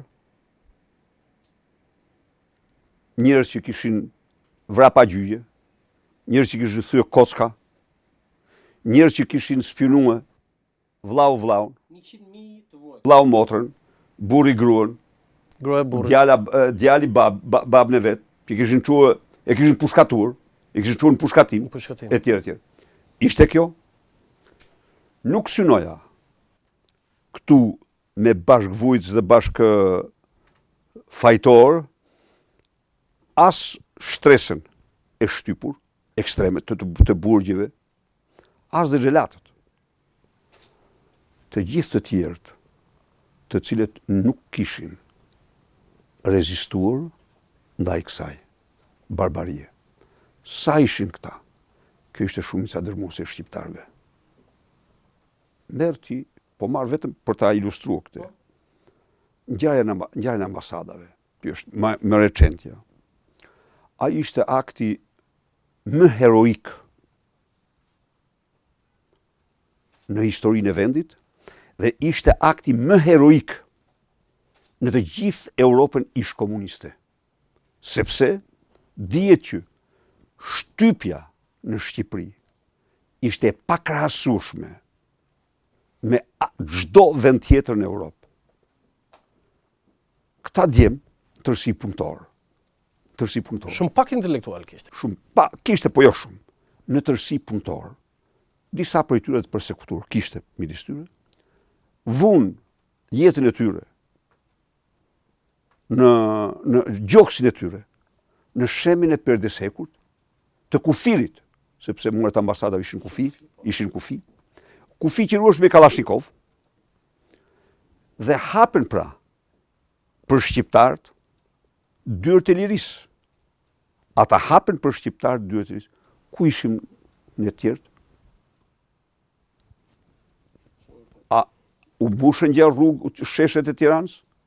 Fare. Vetëm për qiellje që dolen njerëz dhe u thanë fjalë të mira, por fare. Por në qoftë se sheshet e Tiranës mbusheshin, edhe ajo ngjarje nuk është se vazhdoi 3 orë, po ajo vazhdoi 4-5 ditë, më shumë. 2 javë. 2 javë. Atëherë nuk ishim ne bashkëfajtor. Nuk ishim ne bashkëfajtor të cilët shkonim dhe votonim si automat. 99%. 99%. A janë këto kështu? Kështu që kjo që kam thënë nuk i përket atyre të cilët paten integritetin dhe të vendosin për të marrë, për të dalë para skuadrave të pushkatimit ose burgjet kampet, nuk u përket xhelatëve. Kjo u përket pjesës tjetër të shqiptarëve. Megjithatë ju keni shtuar që po të gërmohet thellë në dosjet e sigurimit të shtetit do ndodhte një tragjedi kombëtare. Po. Dhe këtë e ka kundërshtuar me shumë forcë shkrimtari i madh Ismail Kadare. Tragjedi kombëtare, ka thënë ai, është kjo që ne kemi sot që nuk janë hapur dosjet. Jo, nuk prapë unë maja pikpamjen time, sepse kanë ekzistuar rreth 140.000 dosje agjentë sigurimit të shtetit. 1 në 4 persona, 1 në 4 shqiptarë ishte? Nuk them dot 1 në 4, po ky është numri, mund të jetë 140.000. 140.000. Po, 140.000. Tani, vazhdojmë me tutje. Çfarë ishin këta? Kish prej tyre që kishin spionuar shkrimtar. Dakord. Dhe pa diskutim që përqendrim të madh kishin tek shkrimtarët, sepse janë figura publike. Po ky përqendrim ishte dhe në skajet më të largëta dhe në çdo qoshe të vendit, ku rekrutonin vllaun për të denoncuar vllaun, rekrutonin nusën për të denoncuar burrin, rekrutonin djalin për të denoncuar tjatin, për të informuar, dhe në qoftë se ky kapitull hapej në Shqipëri në këtë mënyrë, mund të krijoje një dezintegrim të mira familjeve. Që mund të akmereshin, doktor? Dezintegrim radhë parë.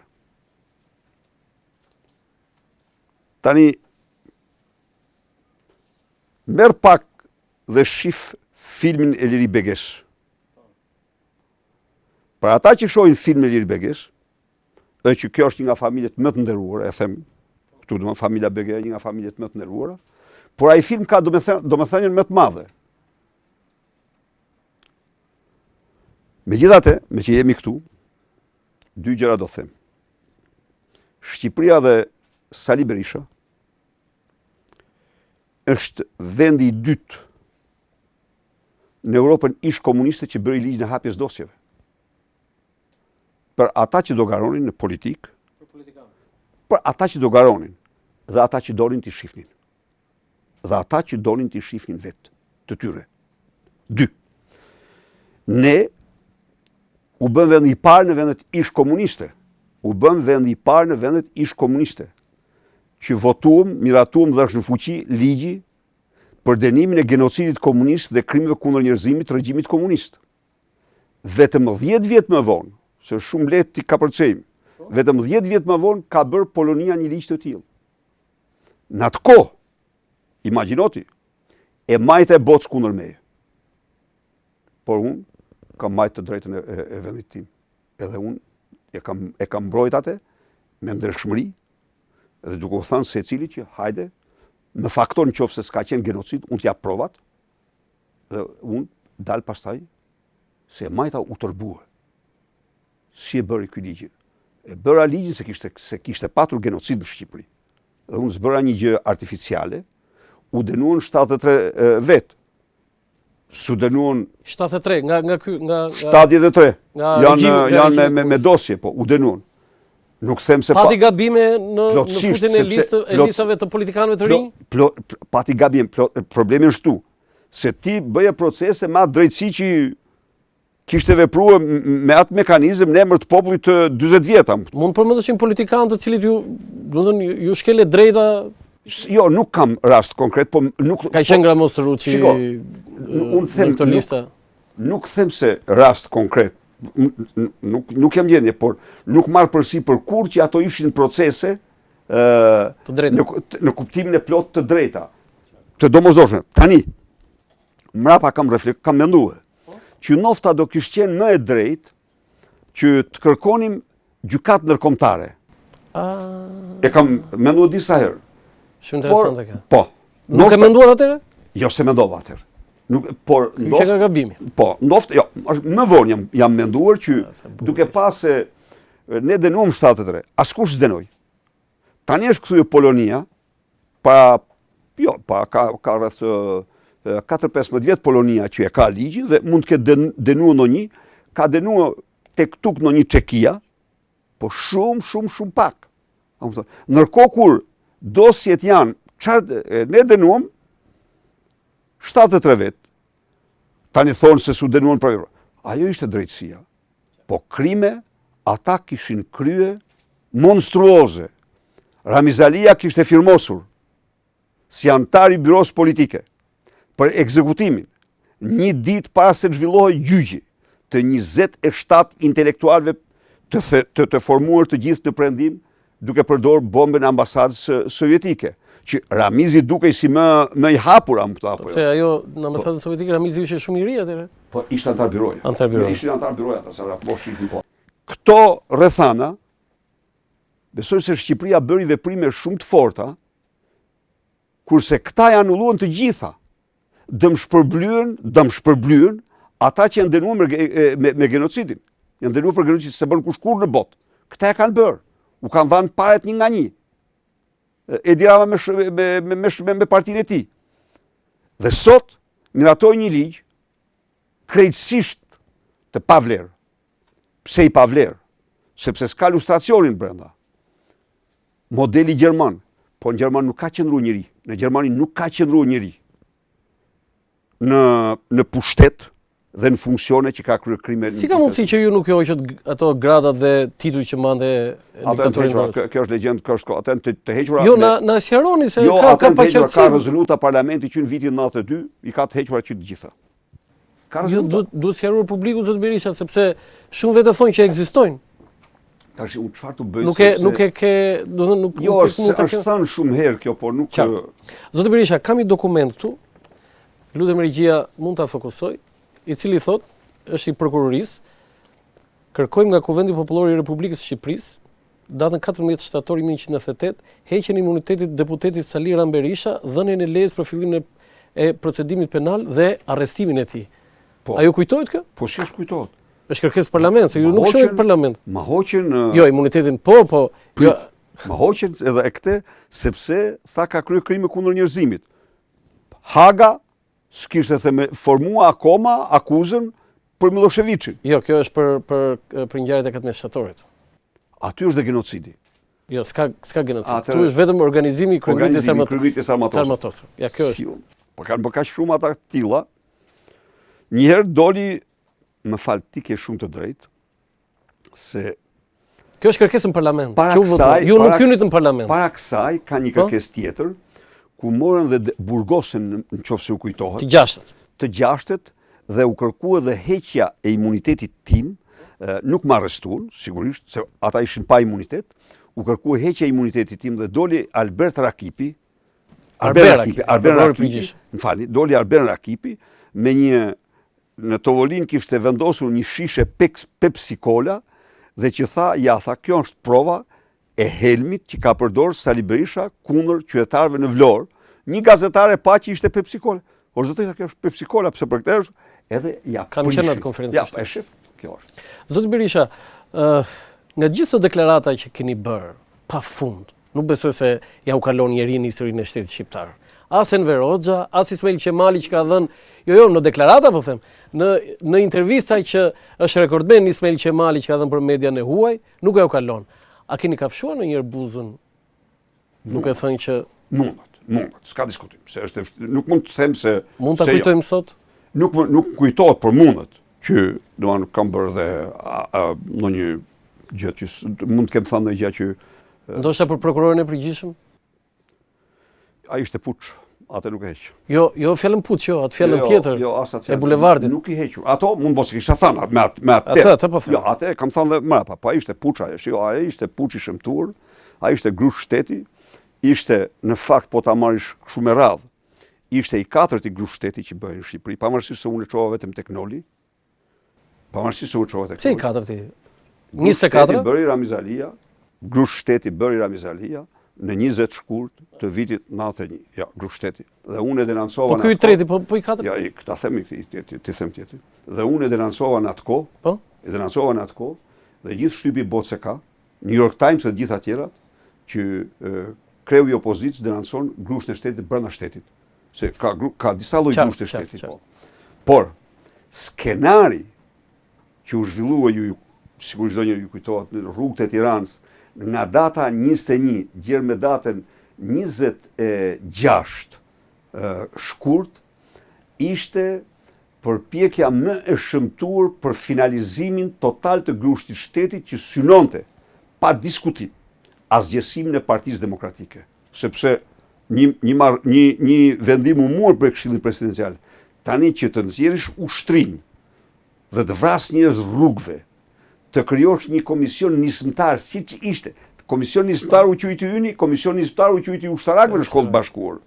Të akuzosha të vrasish tek dera e shkollës bashkuar policin dhe të thuash se e vrau Azem Hajdarin me fjatin, se ne kishim një fjatë të bardhë, që ishte lehtësisht e verijuar, që të gjitha ato ishin përpjekje për të kompletuar një grush shteti me forcat më konservatore, se që bëri Ramizi. Ramizi pasi urzue busti, tani aty është e paqartë, nëse urdhëroi të qellohet apo nuk urdhëroi. Pse them është e paqartë? Se Hekurani Saj ka thënë që më është dhënë urdhër dhe unë nuk kam më është dhënë urdhër, po vetëm ka një gjë, Roland. Ramizi nuk e kundërshtoi që kam dhënë urdhër. Ramizi shkoi të nesër dhe tha kam dhënë urdhër. Tashi kemi një problem tjetër këtu, se ne jo çdo gjë do të pranojmë të atyre siç kanë thënë. Në qoftë se Ramizi do kishte dhënë urdhër të qellohet tek shtatorja, unë druaj se ai e paguante me lëkurën e tij atë ditë. Pse? Bravo. Tashi e kam të ajo do ishte një inspirim tjetër. Nuk e kam të qartë. Shkuarja e 100 sa mijë vetëve drejt shtatorës, sa ta dy rrugë kishin. Ne bam thirrje te sheshi. Tek sheshi ishte thirrja që u bë aty dhe po. Ama nëse kjo mas do shkonte drejt bllokut, do bënte pluhur çdo gjë. Dhe Ramizalia e dinte që po të qellohej tek shtatorja, ata i ktheheshin bllokut dhe për gjysmore i nxirrin ujtë e zi. Nexhmi Hoxha ka thënë që ka dhënë urdhër që mos qellojnë nëse vinë në blok. Jo, Nexhmi Hoxha s'ishte fare në blok, Nexhmi Hoxha ishte në Maldajtit atë ditë. Jo, kishin ikë ata, kishin mbath blok nga blok. Ka thënë që ne aty kemi qenë. Jo, absolutisht. Dhe nuk kam lëvizur dhe kam marrë mëson dhe automatik dhe nuk e mbajta. Absolutisht jo, kanë ikur që po ashtu do thot tash jam thonë.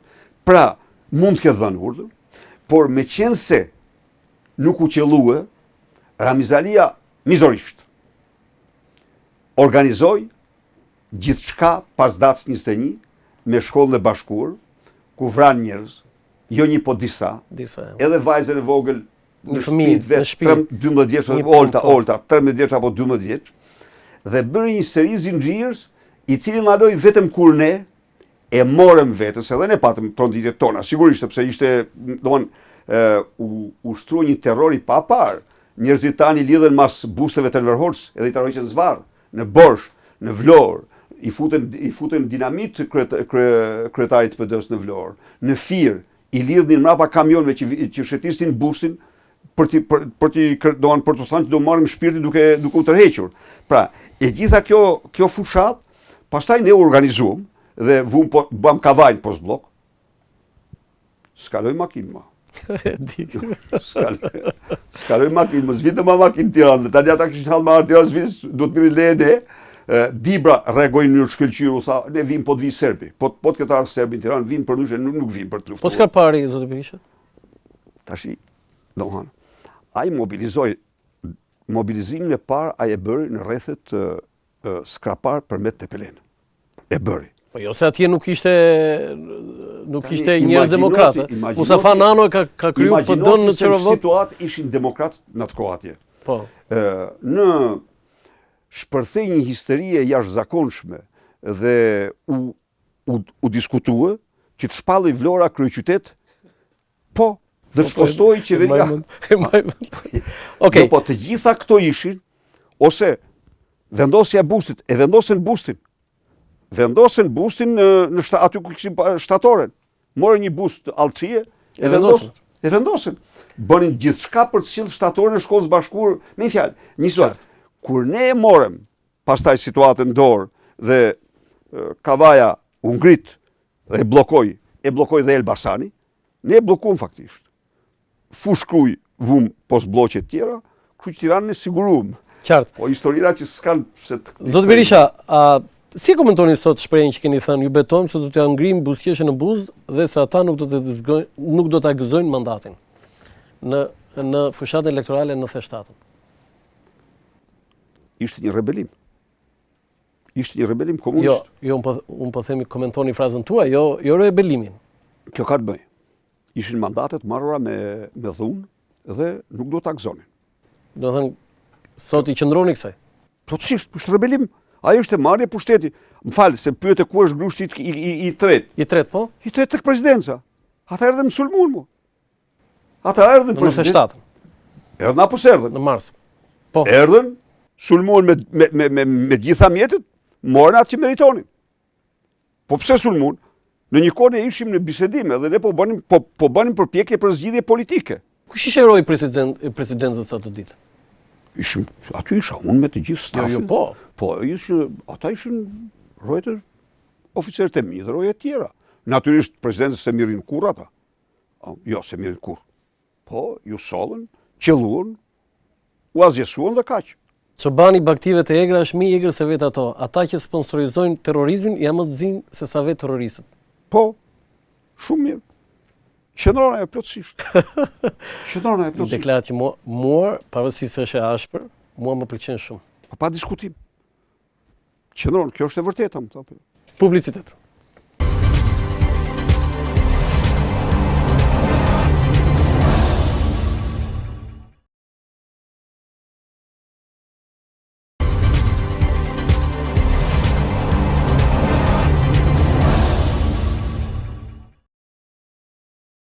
Falenderit. Zoti Berisha, pas 4 muajsh mbushen 3 vjet që Partia Demokratike e mori për ta drejtuar zoti Lulzim Basha. Sipas ju, si kanë qenë këto 3 vjet në drejtimin e Lulzim Bashës? Kanë qenë 3 vite shumë të vështira për Partinë Demokratike, sepse Partia Demokratike humbi zgjedhjet, përveç humbjes zgjedhjeve, unë dhash dorëheqjen dhe nuk kemi të bëjmë me një, si thosh, me një kalim të drejtimit nga një kryetar të një kryetar tjetër, por nga një gjenerat në një gjenerat tjetër. Dhe kjo është ndryshim më i madh, më i thellë. Pra, Lulzim Basha është një gjenerat tjetër dhe nofta kjo është specifika e cila ka nevojë, e cila është pozitive për mendimin tim, por nga ana tjetër adaptimi ndaj ndryshimi kaq të madh është një proces më kompleks. Kështu e gjykoj. Përpjekjet e Partisë Demokratike janë të mëdha. Ka arritur në këtë periudhë duke mos ignoruar dobësitë dhe tmetat, por ka arritur disa suksese spektakulare, të qëndrueshme, të rëndësishme. Së pari, Partia Demokratike është e bashkuar, pavarësisht nga diversitet e mendimeve, por ajo doli nga ky proces si një forcë politike e bashkuar. Dhe unë këtë quaj jashtëzakonisht pozitive. A ka luajtur rol këtu? Unë them se ai ka luajtur rol kryesor në këtë proces. Së dyti, ja doli, t'i bëj vend një shërbim, unë e quaj shumë të madh. Për dekriminalizimin. Është fitore personale e zotit Basha? Personale, domethënë, iniciimi ishte i tij realisht. Më shumë se kujdo tjetër. Tani, do të themi gjë, se do të jemi trim këtu. Po? Kur një forcë politike bën kazus dhe me bojkot dekriminalizimin, asgjë më të vështirë nuk ka. Sepse në proporcion mbështetja, ku është parimi dhe ku është mbështetja. Themi atë që është. Zoti Berisha, megjithatë, dhe arriti dhe fakti që John Kerry e paraqiti këtë një nga 2 gjërat e mëdha për cilat, jo për cilat, po një nga gjën më konkrete, themi atë që është gjën më konkrete që vlerësoj në zhvillimet, është një arritje për opozitën kjo. Një arritje e madhe. Pa çka se Edi Rama të nesmen del me Roshin, me Poçin, me tjerë, po këto janë. Ju erdhi keq që nuk u takoi juve Kerry, sekretari Kerry, se ju dhe zoti Meta nuk u takoi. Absolutisht, as nga shkundan për një sekond se mund të më takoj. Zoti Berisha, do më takoj mua. Zoti Berisha, mirë. Njeri, kam. Ku kanë ju takoj ju, thanë që kanë bashkëpunuar, tani. Jo, shiko. Po sekretari Kerry erdhi këtu për 4 orë. Po që do më takonte mua? Do t'ishte absurde të mendoja, qoftë dhe për një sekond se do më takoje, s'mund të takoje, nuk kuptoj se si mund të takonte. Zoti Berisha, kur ju merrni fjalën në parlament e trondisni parlamentin dhe opozita aty shënon pikun më të lartë të saj. Shumë në ato momente që ju flisni, akuzoni, kritikoni dhe e bëni zjarr, po jo me bomba molotov si opozita në Kosovë, mendoj që në ato momente realisht ju dukeni kryetari i Partisë Demokratike. Tani si ju mbushet mendja këtyre njerëzve dhe si e ndjeni ju në ato momente? A ju duket që në ato momente zoti Basha sfumohet edhe për shkak të faktit që nuk është në parlament, por edhe për shkak të asaj që demokratët, Partia Demokratike, militantët e saj, po dhe antarësia e saj e gjerë, do që të ketë ju akoma kryetar. Jo, problemi është kështu. Së pari njëherë, në absolute, në vlerësimin tim, nuk ka asnjë lloj interference. Unë e kam bërë qartë që në fillim. Unë e kam bërë të qartë që në fillim. Unë tërhiqem nga çdo funksion Parti Demokratike përveç deputetit. Dhe, në qoftë se dhash dorëheqjen nga funksionet, nuk kam dhënë dorëheqjen nga Sali Berisha. Sali Berisha, fjalën e tij e kam me një qëllim dhe vetëm një qëllim. Unë nuk kam asnjë interes karrierë, kategorike. Një pjesë ju kërkojnë zoti Berisha të kthenin PD? Jo, nuk ndodh ajo. Nuk kam asnjë interes personal. Gjithçka bëj aty. Gjithçka them. Gjithçka shkruaj. Çdo deklaratë. Unë e bëj me një qëllim të vetëm. Qëllimin të mbroj interesin publik, siç e gjykoj unë. Pa pretenduar se unë kam monopolin e të vërtetës mbi interesin publik, por siç e gjykoj, a mund të rri indiferent kur ndaj interesit publik? Kur? Kështu që tjetër gjë do të sqaroj, për kohën me që kam këtë rast.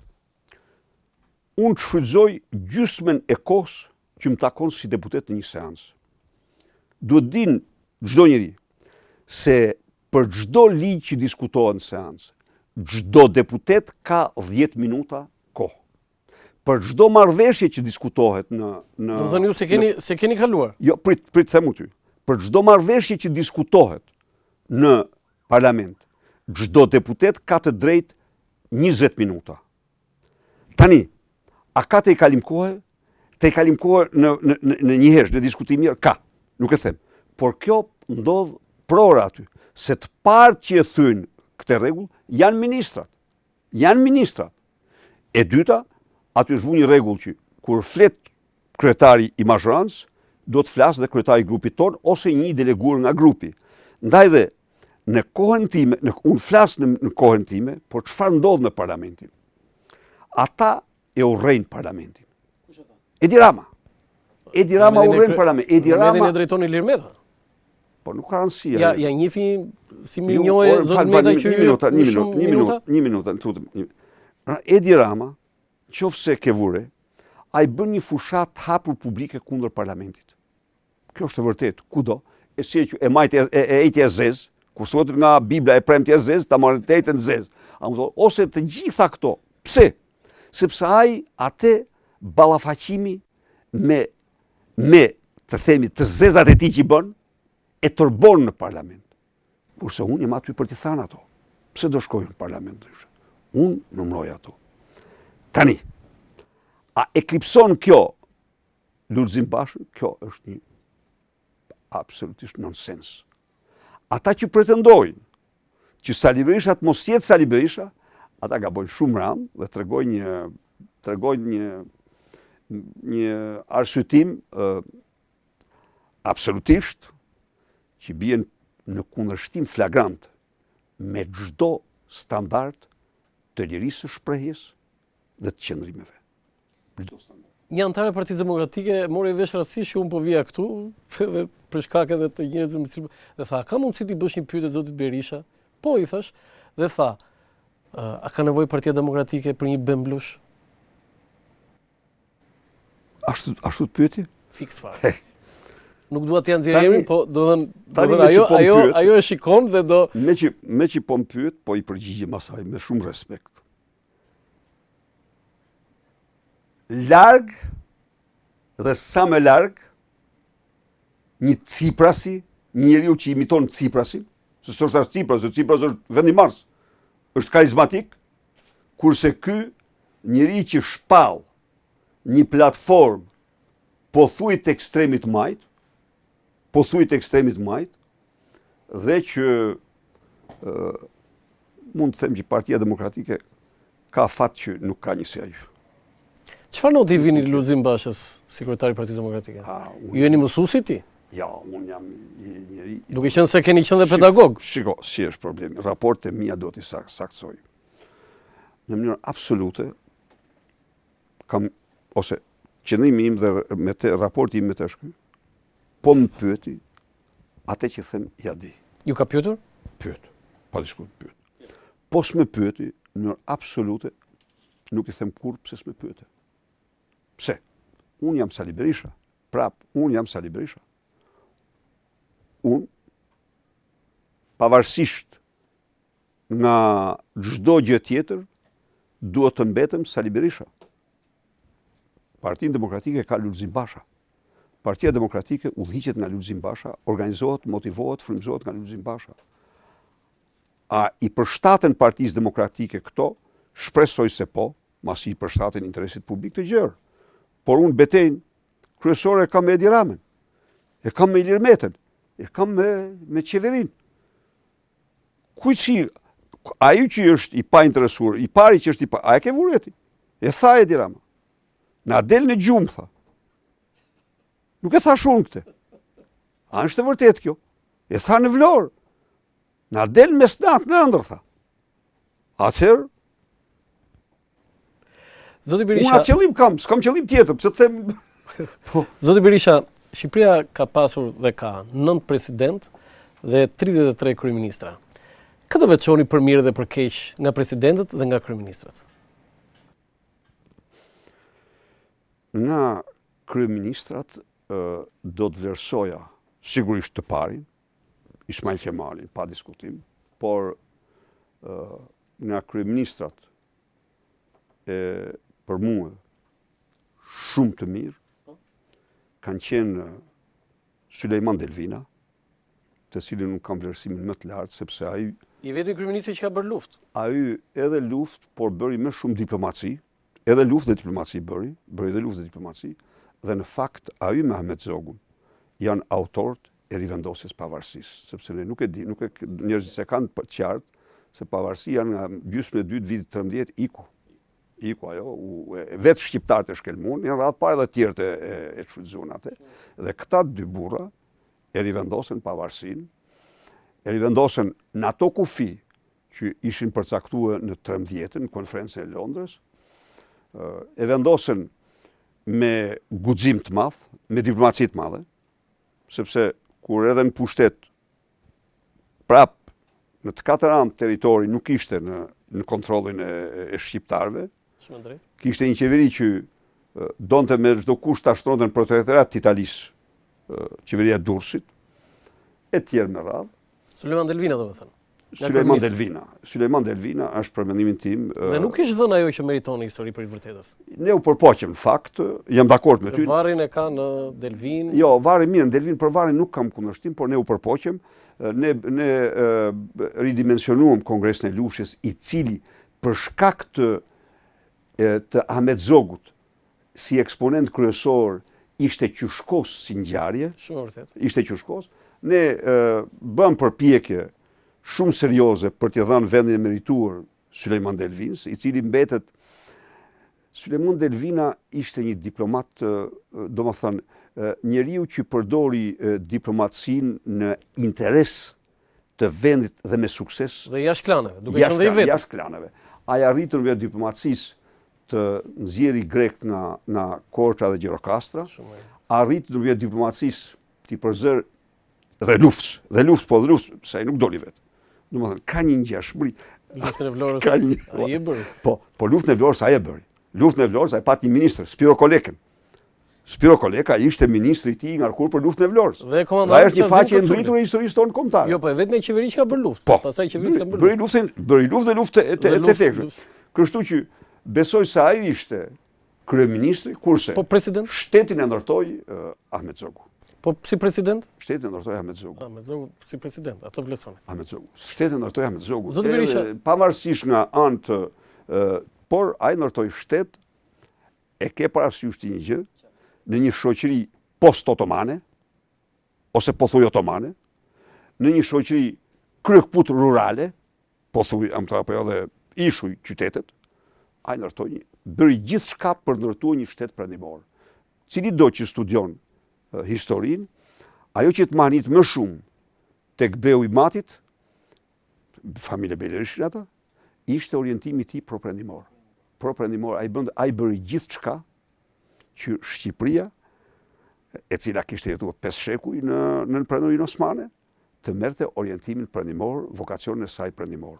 E bëri këtë. Zoti Berisha, 7 kryeministra nga 33 kanë akoma varrin jashtë. Nuk kanë drejt të njerëz që kanë 2 metër katror në tokën ku drejtuan vendin e tyre? Plotësisht dakord. Fiqirit Dina akoma varrin Bruksel, Jam dakord. Recep Mitrovica varrin Stamboll.